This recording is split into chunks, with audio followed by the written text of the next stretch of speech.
For 35 years, this man has been an omnipresent on sports broadcast across the world, across disciplines. For 7 years before that, he also had a blossoming career in first-class cricket. Today, to look back on 42 years as he launches the book on his life called Easier Said Than Done, it gives us great pleasure to be joined by the one and only Alan Wilkins. Alan, there have been times when we encounter huge sports persons who we may have admired, and those interviews are nervy. But to be in front of someone who interviewing the greatest sports persons has been a great lesson growing up feels a little nerving too. Thank you so much for your time and congratulations on your book. Thanks, Yash. Thank you very much. Yeah, I'm delighted that the book has finally come to fruition. It's been a long time in the process in my mind. I wanted to write a book when I was even playing cricket. I just felt that I had something to say then, because county cricket's a way of life. And cricket, it was cricket that first brought me to India in 1980 when we celebrated the Bengal Cricket Association Golden Jubilee. And since then, of course, I had that shoulder injury and I made the decision to pack in cricket and embark upon a career in broadcasting. Quite a beautifully named book, Alan, Easier Said Than Done. It's something we can often say about those who sit as armchair commentators. Coming as it does from someone who's done both the playing and the talking, got to doff my hat for the Thank name. you. Well, we agonized. My publisher in Wales, in Britain, Ashley Drake, St. David's Press, and I agonized over the title. In fact, I had titled it myself, No Shoulder, No Cry, bit of Bob Marley. And I liked that. And it's still in my computer as under No Shoulder, No Cry. But the publisher said, no, I don't like that. And so we eventually came upon this, easier said than done, because we say it so often. You'll say, God, you know, so-and-so, go and bowl 4 maiden overs. Well, that's easier said than done. You know, and that's what it was, and that's how we came to it. Beautiful. So there's an entire journey of course, 4 decades that you've charted through this book. Let's start with the playing career. Glamorgan, Gloucestershire, later on Northern Transvaal. Yeah. How do you look back at that portion of your life? Well, I look back with the fondest memories. I could have possibly have worked a bit harder at some. I mean, I was always fit, apart from when I had the shoulder injury. My batting, awful, average. Don't ask me about that. I should have worked a bit harder. We could have worked a bit harder, but you know, it was more of a way of life. Rather, it was a profession. But no regrets. I mean, no regrets in a way, because it was such fun. It was such a lot of fun. I'd ask you to not be very harsh on the batting. Those were, of course, times when utility cricketers and all-rounders weren't the need of the hour. But when you look at the bowling numbers, Alan, two successive seasons with 54 wickets, an economy of 4.09 in List A cricket, quite impressive. Would you have fancied your skill set in this age of T20 cricket? I would have loved to have played. Right now, I would love to have played. Mind you, I think the bowlers are on a hiding to nothing. I mean, I was left arm medium fast, and you look at bowlers these days, I mean, it's a batsman's game. I mean, the ball's going out of the ground. I would have loved the challenge. I think it's high-octane cricket. I think the cricketers these days are much better athletes than we were. But I prided myself on being an athlete. I went to Loughborough University, which is sports science and physical education. So I think I had the tools, but we'll never know, will we? But I'd love to have played, yeah. You know, Alan Wilkins is being characteristically modest about his bowling profile. If we were to run through some of the notable dismissals that Mr. Wilkins here has had through his career, that list goes Vivian Richards, Sunil Gavaskar twice in 2 outings, Zahir Abbas, David Gower, Ian Botham. That's a fancy list, Alan. Yeah, there's a few others in there as well, which I really enjoyed getting. You know, Ian Botham's in there as well. Gordon Greenwich, and these. I played in an era of cricket where I call it the halcyon times. I mean, cricket's in good order now, but I mean, I played at a time when some of those names were the greatest who's ever played. Mike Proctor was my captain as well, and to have been on the park, the same field as those guys, almost in a sense where you're pinching yourself that you're on the field. I mean, Viv Richards had such massive presence on a cricket field, and he was the man. So to actually have your name alongside him, actually I'm a little bit humbled and chuffed by it. Is that a poster, a permanent poster in your head? It's there. The ball flying to third man? Yeah. Well, the first one went to third man. That's after the third ball I ever bowled to him and he's caught. But the picture on the back of the book is where I managed to get one through his defence, and the photographer at the time caught it perfectly, absolutely perfectly. So it sticks, and I always remind Viv when I see him. I said, "You never get that ball, did you?" and he's a great guy, great character. Then you moved on, of course, Alan. There came a trying period. That injury is not something I want to talk about. This is a celebration of your career. I don't want you to look back at the tougher periods, as important as they may have been. What I want to ask is, when you decided to move to broadcasting, what were the factors that went behind that? How, when, where? Yeah. I won't ask why that decision happened, because it's been for the good of all of those of us who've had to view you. But how did that decision come about? Well, the shoulder injury meant that I didn't bowl a ball in first-class cricket, not one, in 1982. So I missed my third year with Gloucestershire. I did eventually recover, went back to Glamorgan in 83, but I wasn't the same. I didn't feel the same. So I consciously made a decision that I didn't want to coach cricket, and I wanted to get into broadcasting. And I emigrated to Johannesburg, and I knew people at the SABC, friends of mine, and I said, I'm going to knock on your door until that chance comes where you may want me. And I wrote back to Glamorgan, it was my decision. I still had years on my contract to go, 2 years to go, and I said, I'm not coming back. And I literally knocked on the doors of the English radio service of the SABC until January 84. They said, we've got a job. Would you like to be a sports reporter? I went, thank you. And it started from there. And that's the journey that's brought me to India. And it's interesting you bring up the link to India, because we can roughly say it was around 1983 that you made the decision in your head that this is what you want to do. Absolutely. Which is also the time and the year when India became a cricketing nation to the rest of the world. Absolutely. With the World Cup that transpired. 35 years in broadcasting. It's a pretty different landscape from back then to now. It is, it really is. I mean, it's for the better that it's developed, and you've got the modern cricketers now who make the very quick transition from player into the commentary box, and they do it well. Social media, I think, helps. You know, when I started my journey in broadcasting, there were no mobile phones, there was no internet. So you think, I mean, we had to find out about things from sporting bodies. And that really is something I wanted to rack your brains about.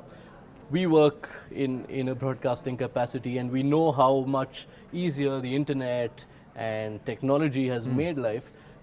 It must have been so much more difficult. Your only live stats tab was in your brain. It was, and the odd book, newspapers, but what you did, you contacted the team, you contacted the manager or the media person, and it wasn't really a media manager, there might be some kind of press liaison person, and you literally made an appointment, watched a team playing, a rugby team play, watched a cricket team practicing, and you'd make notes, and you'd ask for information on that player. I still do that.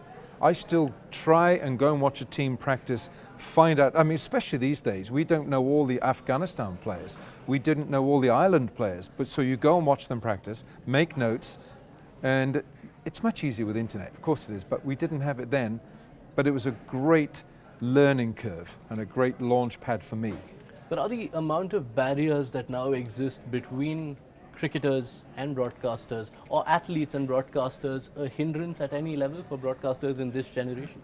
I think what has happened is social media has intruded so much into the lives of not just sportsmen and women, but everyone. So I think what media managers are very wary of the fact that with a mobile phone, with anything, you can have a little camera like this and it's broadcast quality. So I think they're very mindful of the fact that they have to protect the right of the sports person, and they guard that area very zealously, which I think is right. Otherwise, it would be uncontrollable. And there is an area where I think some people maybe step into, and it's a little bit, it's too intrusive. But I think you've got to work that out, and I think players know that, media know that. As a rule, most media do, but you know, the odd one likes to go in a little bit too far. It's true. Of course, sport too has evolved immensely in these 35 years that you've been a broadcaster, from what you refer to at many points as the halcyon era back in the late 70s and 80s, to the boom period, we might say, in the 90s, to the superstar culture we've seen through this millennium. How do you look at sport? How do you look at the greatest superstars what is usually the toughest thing to do when you compare eras? It's tough to compare eras, that's the one thing. But when you consider what the earning capacity now for a cricketer, You've got the IPL. If you just played IPL cricket, you can earn. They're life-changing sums of money. And I'm not talking just about Indian players. I'm talking about players from all over the world. English players are now coming on board. Those sums of money were not around for the likes of Gavaskar, Richards, Lloyd, Greenwich.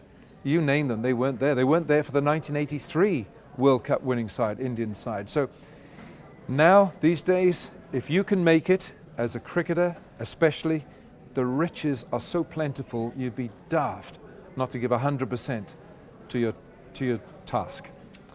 All right, let's talk now, Alan, about the fact that it isn't just cricket which has endeared you to a global watching audience. For many in this generation, or I'd rather say any in this generation who viewed tennis, the sight of you and Vijay Amritraj setting up all the slams through the late 90s, the early 2000s is a cherished memory. And these aren't the only two sports you've covered. No. Is there anything you left through your broadcasting career? Well, I'm not a massive fan of American sports because I just think rugby, cricket, tennis, golf, motor racing, MotoGP, athletics. What else is there? I don't do horse racing. It's a scary CV already. Kabaddi, I don't do that. So I'd like to have a go at it. But no, sitting with Vijay Amritraj has been one of my life's highlights and experiences. He's the most wonderful human being. And to sit with this encyclopedia of knowledge of tennis, and everyone loves him. Everyone loves Vijay Amritraj. So for me, as a young person coming into the business, I didn't know an awful lot about tennis per se as a commentator. I hosted it, but I didn't commentate. Vijay said, you better start getting your act together here, because he said, I'm doing all the work. And it's such an interesting anecdote. Vijay Amritraj, incidentally, has written the introduction to Alan Wilkins' book, Easier Said Than Done. And he points out over there that the start wasn't the greatest. No. He didn't hold the greatest opinion of a cricketer sitting and analysing tennis. Correct. So how did that road mend its way? Well, very quickly. I mean, I was introduced to Vijay at Wimbledon, and he said, right, pleased to meet you. He said, what have you done in life? That's the first thing he said. And I said, where do you want me to start? He said, is it a long list or a short one? And he said, what do you know about tennis? And I said, look, I'm not in your category. He said, have you played tennis? I said, very socially, and that's it. And he said, so what are you doing here? What are you doing at Wimbledon? I said, Vijay, listen, I hope to learn from you by sitting next to you. If you treat me properly, I'll treat you properly. He said, oh, really? And that's how this very unlikely friendship, and it's a very close friendship, started. And we were a very odd couple. Look at Vijay, tall, dark Indian, and me next to him like this. But we gelled. It was great chemistry, and I learned so much from him. And I just loved working, especially those 2 weeks of Wimbledon. They were very special. And it's a pairing, I can tell you, with Wimbledon right around the corner as it is. It is a pairing that all viewers of tennis in India, I can speak for it, do miss seeing on screen. All these sports that you've covered, all these years, what to you are the standout moments while broadcasting? What is your greatest broadcasting experience? Gosh, one of the most emotional, if not the most emotional, was the 2002 men's singles US Open final tennis.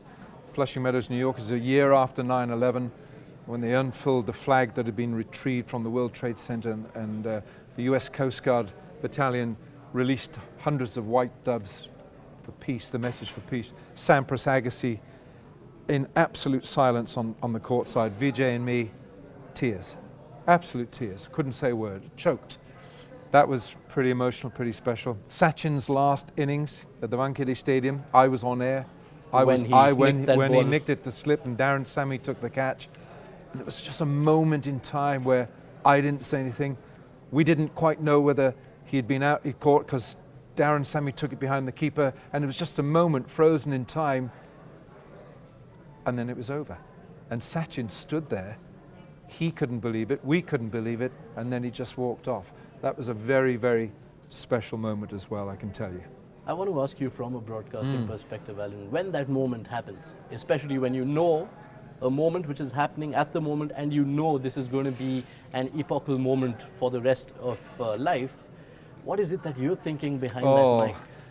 You know, mentally you're preparing for it days in advance. You're preparing for that moment, and I'm sure there were many in that box who would love to have been on air at that time. Harsha Bhogle. Harsha, incidentally, did the best one of his finest hours was when Sachin did the lap of honour around the Vankiris, and Harsha Bhogle was on air. Fabulous. Not many could have done it the way he did it. But that moment there, you could think after the event, scribes, writers write wonderful scripts in newspapers, but I had to think on the moment. Possibly wasn't my finest choice of words, and I can't think of what it was now. I think I said something, I paused and said, that's it. And that's possibly the last time we'll see Sachin in his career. Because you remember, it was the first innings. Absolutely. And we didn't know whether he'd bat in the second, so you couldn't definitively say that was the last time. But you think about it, you prepare a lot for that occasion. Any particularly nervy interviews? You've had interactions which you went into thinking, whoa, what do I ask here? A couple of golfers along the way, and one of them was not Tiger Woods. He was great. He was amazing. When he came to Delhi for the first time, February 2000, played Delhi Golf Course, he was wonderful, but that wasn't a high-pressure situation for him.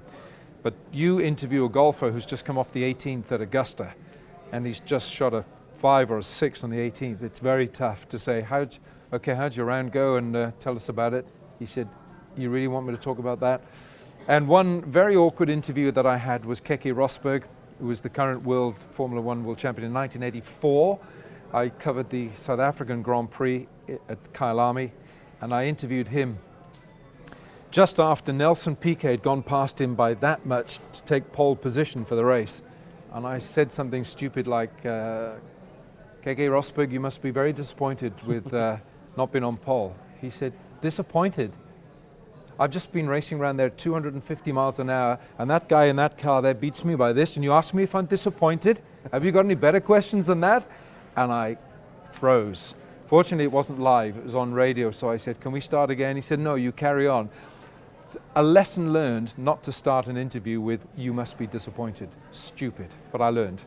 It's a note I've also made in my mind. Don't ever say that to anyone. I'm really hoping there's no question that's happened here that makes you think the same way. Not at all, not at all. So this storied 35-year career, you just look at the obvious names that you've spoken to, Sachin Tendulkar, Wasim Akram, MS Dhoni, Virat Kohli, that great Australian team in the 2000s, and that's just cricket. Then you have Federer, Nadal, Serena, Tiger Woods, like you said, all of the rugby. Any athletes who've left a great imprint on you in this time? Federer, absolutely. Venus, Serena, really. Amelie Mauresmo really sticks out in my mind here.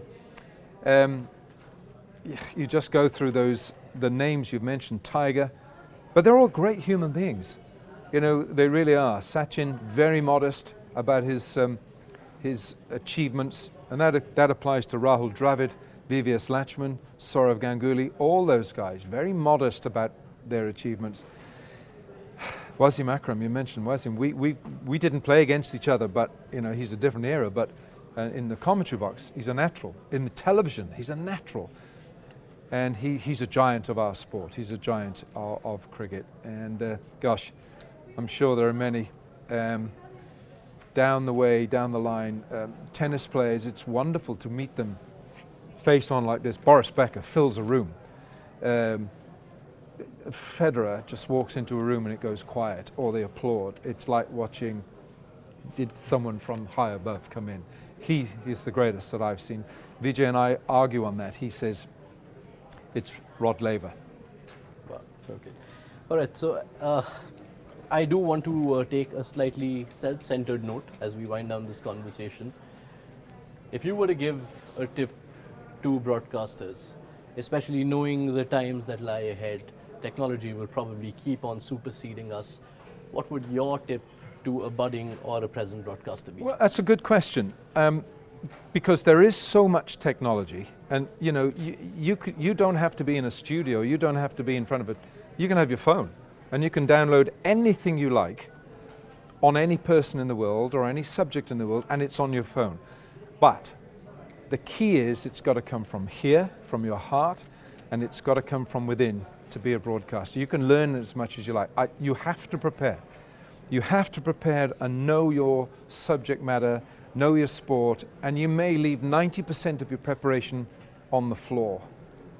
But if you come up with one nugget or one something that sparks a conversation or sparks or ignites your passion or the viewers or the listeners, then you've done your job. But it's got to come from here with emotion and from the heart. Words to live by, Aaron Wilkins, words I'm sure I'm already taking on as a student.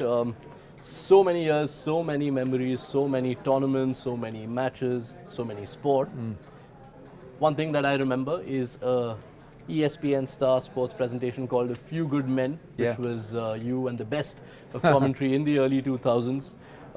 I can say with great pleasure today that one of the finest gentlemen from that time, I've had the pleasure of speaking to you. Thank you so much for your time, Aaron Wilkins. All the best for your book and for life ahead. Thanks, Yash. Enjoyed it thoroughly. Thank you.